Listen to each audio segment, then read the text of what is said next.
mais uma vez de volta, feliz da vida e fazendo aquilo que eu gosto demais. Sejam bem-vindos a esta audiência, fiquem conosco. Mais uma vez o programa Ronda da Cidade entra na sua casa, na sua loja. Tem muita gente nas lojas espalhadas aqui por Linhares nos assistindo. Fiquem conosco, muitas informações passarão por aqui.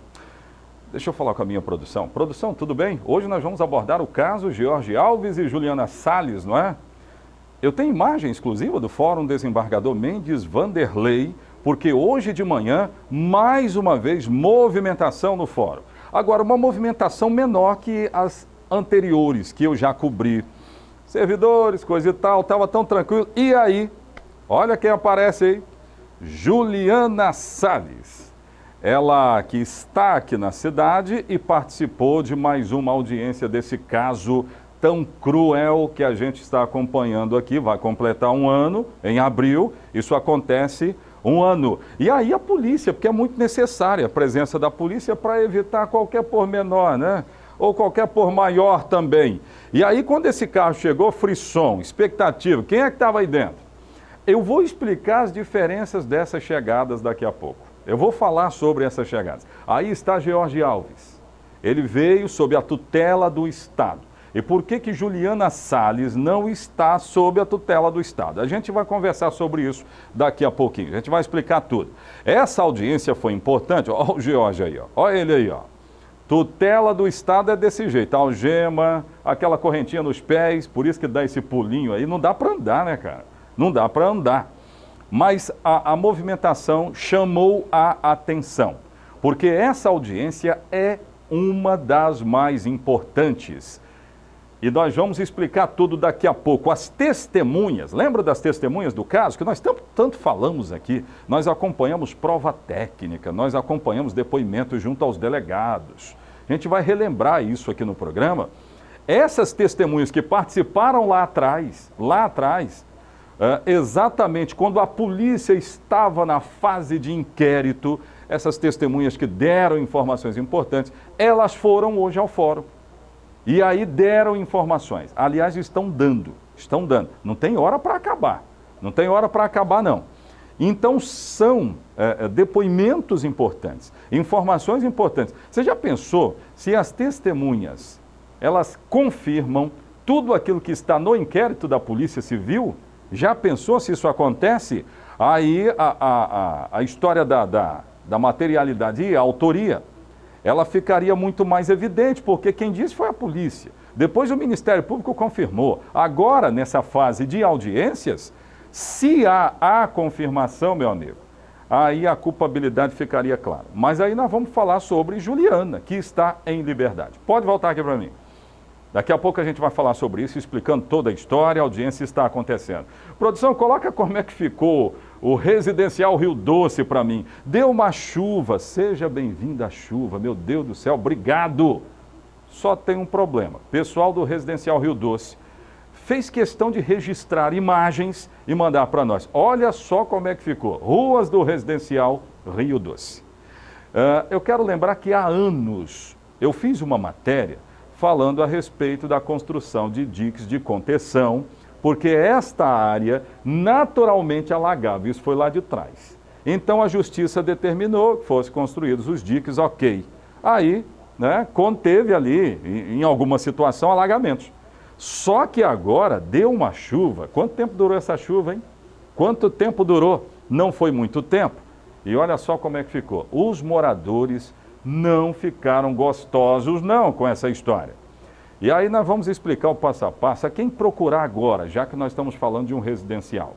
E esse residencial foi construído com verbas federais, né? E já adianto que não tem nada a ver com prefeitura municipal. Daqui a pouco a gente aborda esse assunto. É assim que nós começamos, no rádio ou na TV, fiquem conosco, a notícia chega até você.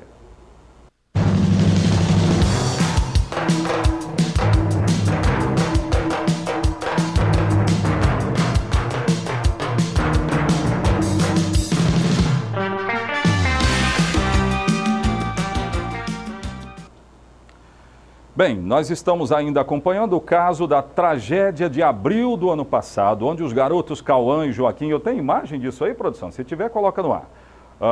os garotos Cauã e Joaquim acabaram sendo mortos de uma forma terrível, brutal. E aí estão os garotos. Toda vez que eu vejo fotos dos garotos Cauã e Joaquim, a gente fica com aquele sentimento de revolta, se perguntando o que é que de fato aconteceu.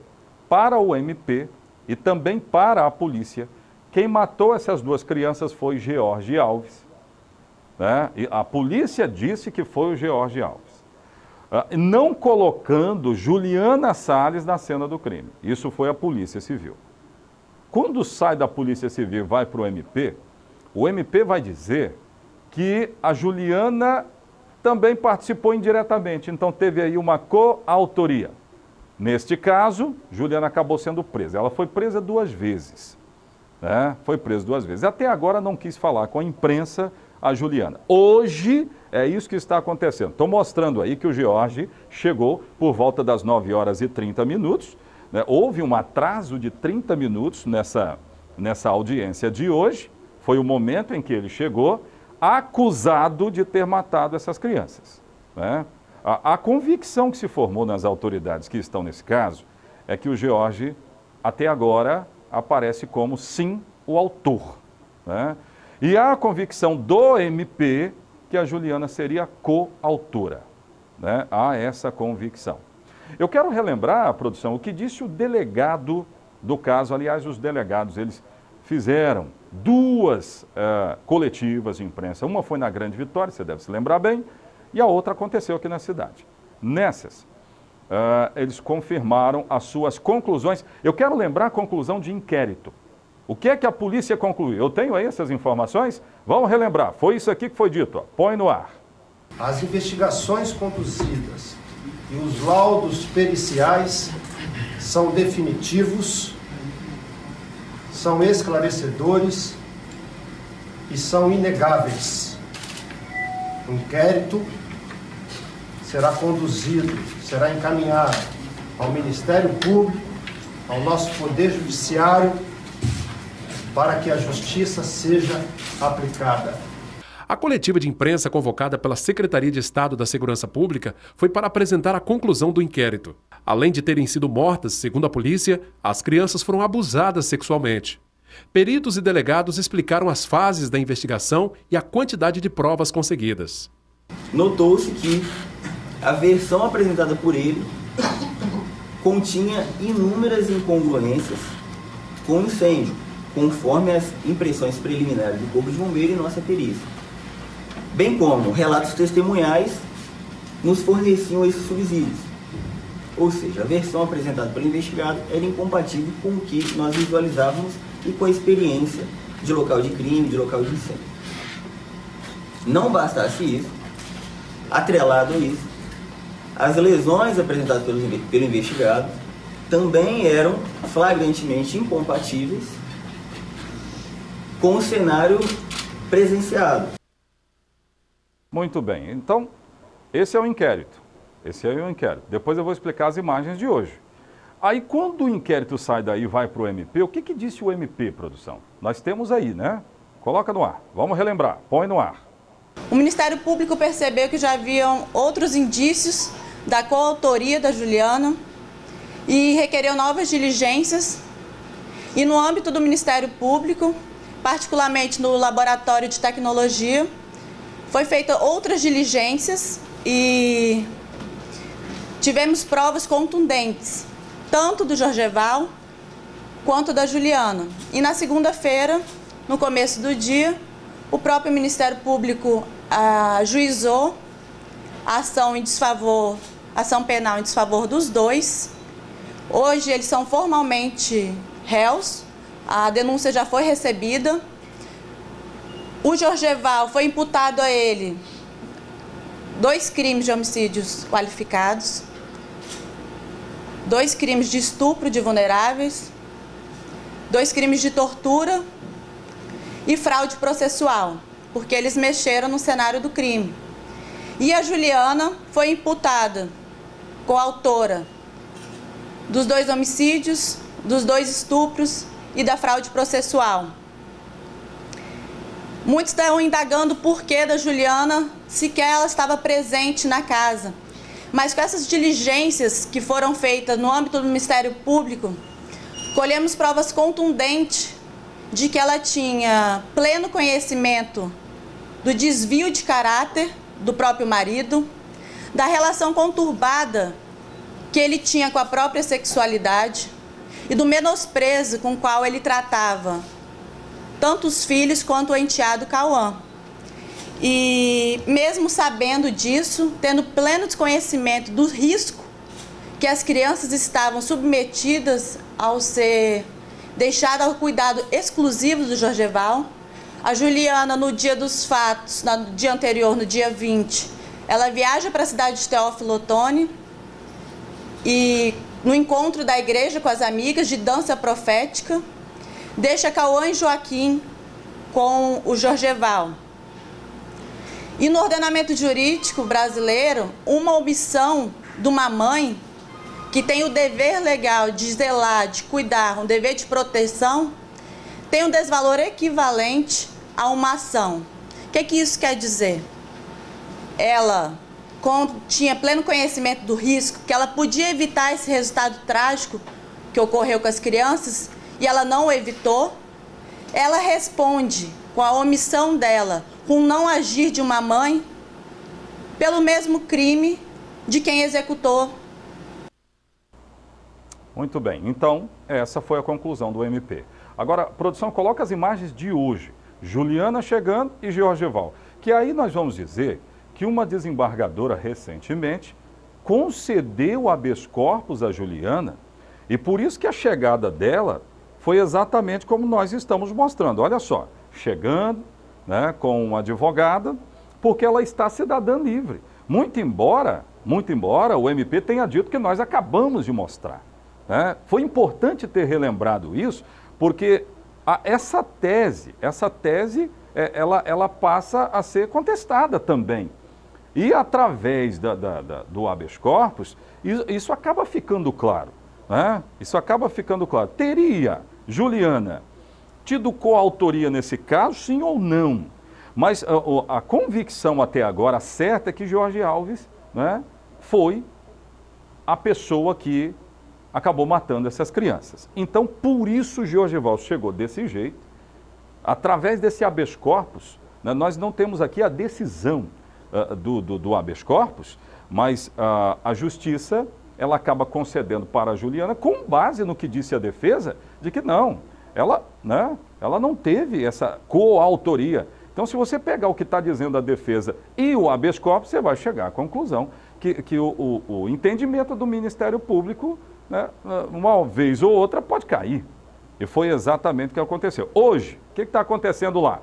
Juliana e George vão acompanhar pessoas que deram depoimentos para a Polícia Civil e que foram importantes para fechar o inquérito. E aí esse inquérito acabou sendo fechado. Hoje, Juliana e George não falam. Eles não falam. Eles só vão ouvir. No próximo dia 12 tem outra. No dia 19 tem outra. Aí nessa sim eles vão falar. Então é essa movimentação que está acontecendo no Fórum Desembargador Mendes Vanderlei, nessa movimentada terça-feira. Pode voltar aqui para mim, daqui a pouco de volta. Eu vou falar sobre o caso lá do Residencial Rio Doce. Daqui a pouco a gente aborda Residencial Rio Doce, no Honda.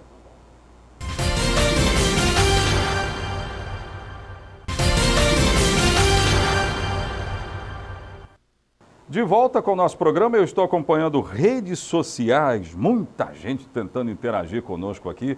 Eu só acompanho, né? Porque a minha produção está aqui do lado e está interagindo com muitos moradores de Linhares e do estado do Espírito Santo. Muito obrigado pelo carinho de vocês. Agora, infelizmente, a informação que eu tenho aqui, ela não é boa. Nós recebemos informações de que um senhor tinha desaparecido. Ele estava desaparecido. Eu tenho imagens desse senhor aí. Se tiver, coloca no ar. Imagens dele. Esse aí. Esse senhor estava desaparecido.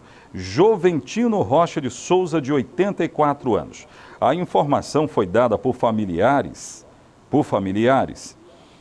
ainda ontem. E aí aconteceram buscas. Só que o Corpo de Bombeiros recebeu uma informação de que foi avistado no Rio Doce um corpo.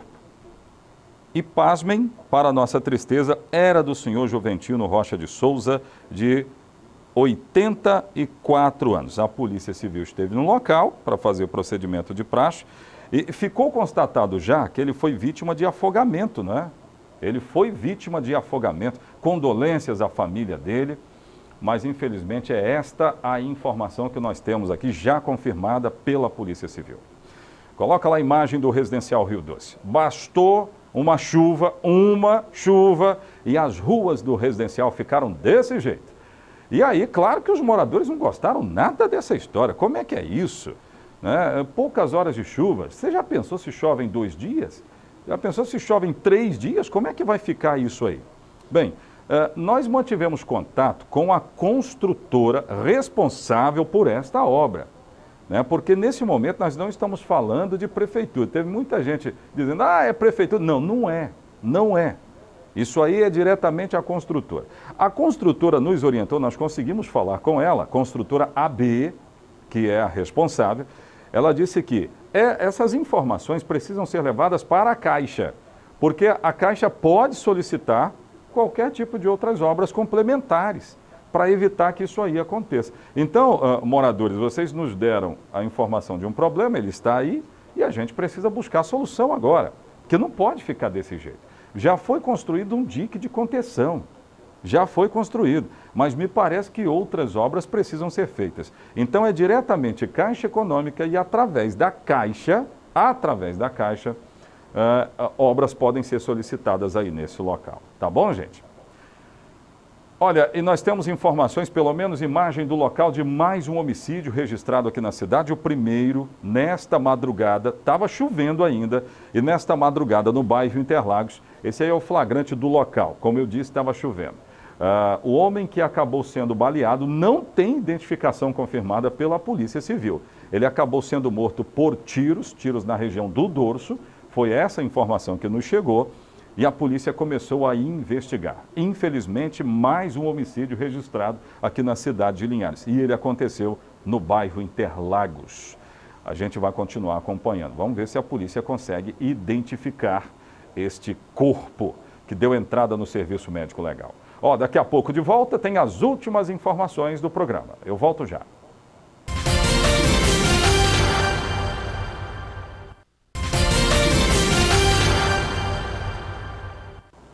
Gente, muitas pessoas nos perguntando o seguinte: qual é a previsão do Serviço de Meteorologia para os próximos dias aqui na nossa região? É fato que o janeiro foi de fritar ovos em qualquer rua e avenida da cidade, não foi? A produção acha que sim, eu também. Foi muito quente. Mas qual a previsão para os próximos dias? Para quem gosta de um bom carnaval com muito calor, praia, essas coisas, eu acho que isso vai se fazer, hein? A previsão é de que as altas temperaturas continuem se mantendo, mesmo com as pancadas de chuva, que também vão acontecer. Eu tenho essas informações aí? Põe no ar. Na capital, quem pode até tenta se esconder na sombra, mas não tem jeito. Está muito quente. E o povo nas ruas tem sofrido com esse calorão. Você sentindo aquele calor muito forte e dá aquele desânimo. E dentro de casa, à noite, eu tô acordando muito à noite para poder tomar um banho, pelo menos, para refrescar, porque a casa fica quente, bate aquele sol na parede.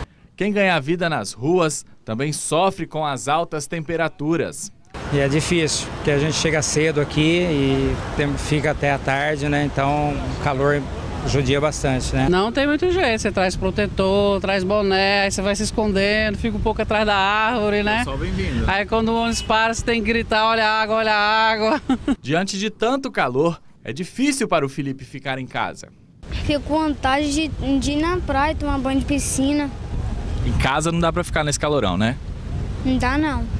E os termômetros comprovam o que a população de Vitória está sentindo na pele. Janeiro de 2019 foi um dos meses mais quentes dos últimos 20 anos aqui na capital. As médias máximas registradas na capital bateram os 33,7 graus. Olhando numa escala assim, macro, né, a gente tem lá no Oceano Pacífico a ocorrência do fenômeno El Niño, né, que muito se comenta sobre esse fenômeno. Qual a influência dele aqui no Espírito Santo? Especificamente na região sudeste, ele não tem influência sobre um padrão da chuva.